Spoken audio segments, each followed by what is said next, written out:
A luxury handbag's materials and manufacturing cost accounts for roughly 10 to 15% of what you pay at the counter.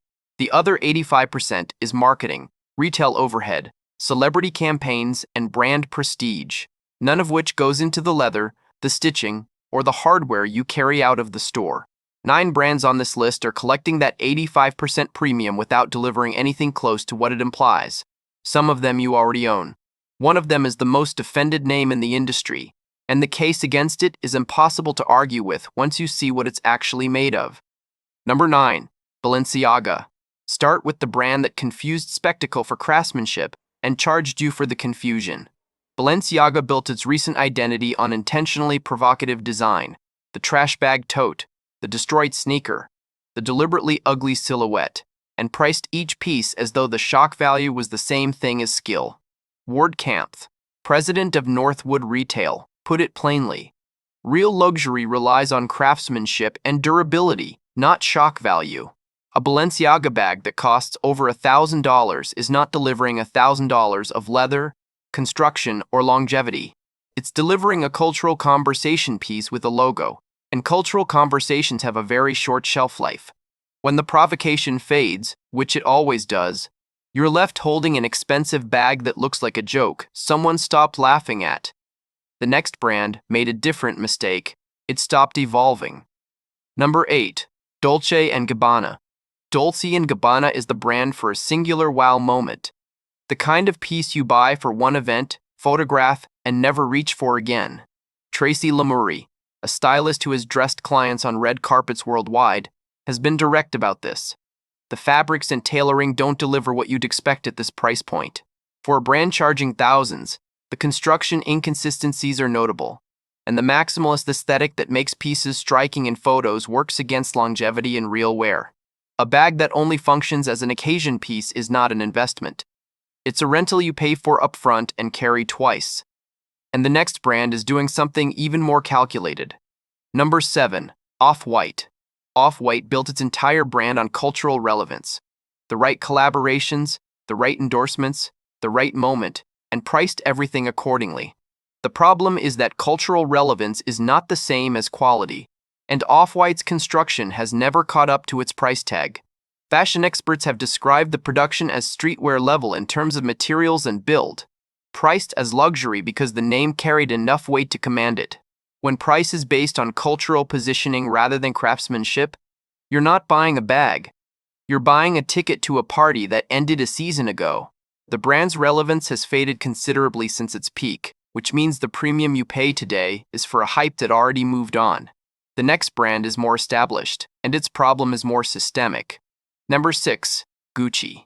Gucci is the brand that used to mean something specific: Italian craftsmanship, the horsebit, the heritage of Florence, and gradually let that meaning drain out in favor of logo saturation. Ward Kampf, the retail analyst, said it clearly. In recent years, Gucci has become more about paying for the logo than paying for timeless or groundbreaking design. Tracy Lamourie added that this is especially true of the ready-to-wear and accessories lines, where branding consistently overrides durability, consistency, and quality tailoring. The leather goods have faced quality control criticism from long-term customers who describe the construction as noticeably less rigorous than it was a decade ago. A Gucci bag today is largely a logo purchase at a luxury price, and that's a very expensive way to buy a piece of coated canvas with a double G on it. The next brand is where the pricing structure becomes genuinely indefensible. Number 5. The outlet exclusive bag from any major designer. This one isn't a single brand. It's a trap that lives inside several of them, and it catches more shoppers than almost anything else on this list. When a designer brand opens outlet locations, it doesn't only send overstock from full-price stores. Most major designer outlets now manufacture a separate, lower-quality line built specifically for that channel, at a price point designed to feel like a discount while delivering margins the brand needs. You walk in expecting to find a full-price bag at 40% off. You walk out with a bag that was never in the full-price store, made from inferior materials, with reduced construction standards, bearing a familiar name. Michael Kors is among the brands most frequently identified for the gap between full price and outlet quality. with shoppers and reviewers consistently noting the difference in leather weight and hardware feel between the two lines. If the tag doesn't show an original full-price retail figure that corresponds to a bag actually sold in a mainline store, you are buying the outlet version, not a discounted version of the real thing. The next brand has a different problem, one it created for itself. We are halfway through, and if your next handbag purchase is already reconsidering itself, tap subscribe now. The top 4 are where the real money is being wasted, and number 1 is the brand most women defend the hardest. Number 4. Kate Spade, current production. Kate Spade is a complicated entry because the name still carries genuine goodwill from its earlier years, when the original designs were witty, well-constructed, and genuinely charming. The current production is a different conversation.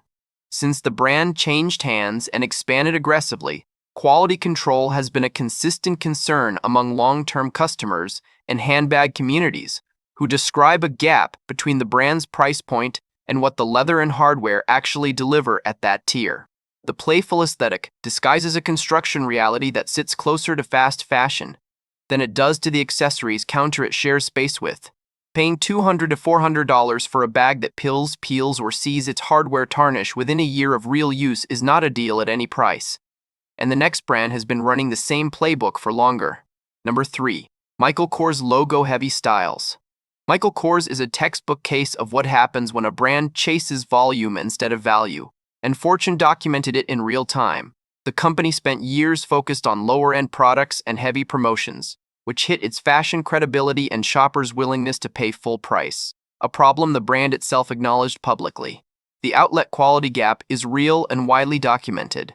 The Saffiano leather that defines many Kors bags looks pristine out of the box, but doesn't develop with wear the way genuine full-grain leather does.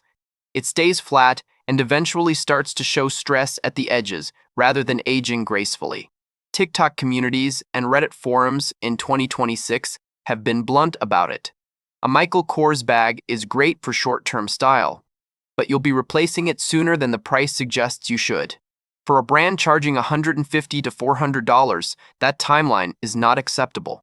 The next brand has no such excuse. It charges far more and delivers far less for the money. Number 2. Chanel entry-level pieces.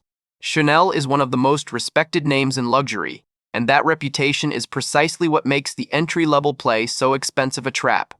The brand has raised prices dramatically over the past 5 years.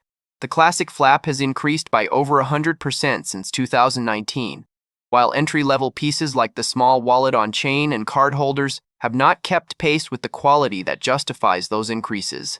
Handbag experts who have reviewed the construction over time note that the lambskin and caviar leather quality remains strong at higher price tiers, but the construction on smaller, more accessible pieces shows the cost-cutting that volume requires.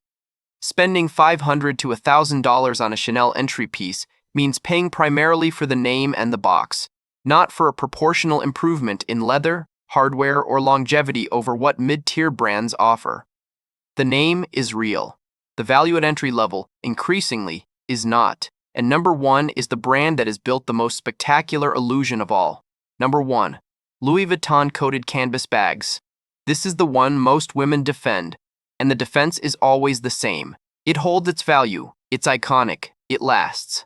All of that is true of the heritage pieces, and none of it is the argument for buying a monogram-coated canvas bag at current prices.